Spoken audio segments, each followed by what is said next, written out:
പൃഥ്വിരാജിൻ്റെ സംവിധാനത്തിൽ മോഹൻലാൽ, ടൊവിനോ തോമസ്, മഞ്ജു വാര്യർ എന്നൊക്കെ പ്രധാന കഥാപാത്രങ്ങളായി വരാൻ പോകുന്ന വമ്പൻ ചിത്രമാണ് എമ്പുരാൻ. ലൂസിഫർ എന്ന ചിത്രത്തിൻ്റെ രണ്ടാം ഭാഗം കൂടിയാണ് എമ്പുരാൻ എന്ന ചിത്രം. എല്ലാ സിനിമാ പ്രേമികളും ഒരേപോലെയാണ് എമ്പുരാൻ എന്ന ചിത്രത്തിൻ്റെ റിലീസിനായി കാത്തിരിക്കുന്നത്.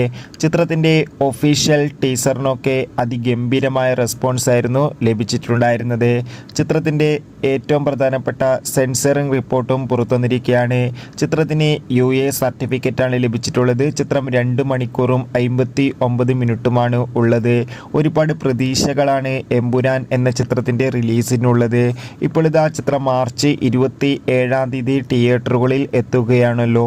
ഇപ്പോൾ ഇതാ എമ്പുരാൻ എന്ന ചിത്രത്തിൻ്റെ റിലീസിന് മുമ്പ് തന്നെ എമ്പുരാൻ്റെ ആദ്യ ഭാഗമായ ലൂസിഫർ എന്ന ചിത്രം ഈ വരുന്ന മാർച്ച് 20-ാം തീയതി തിയേറ്ററുകളിൽ റിലീസ് ചെയ്യുമെന്ന് കൺഫേം ആക്കിയിട്ടുണ്ട്.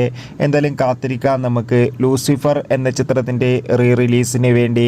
എത്ര പേരാണ് ലൂസിഫർ എന്ന ചിത്രത്തിൻ്റെ റിലീസിന് വേണ്ടിയും ഒപ്പം എമ്പുരാൻ എന്ന ചിത്രത്തിൻ്റെ റിലീസിന് വേണ്ടി കാത്തിരിക്കുന്ന കമൻറ്റ് ചെയ്യുക.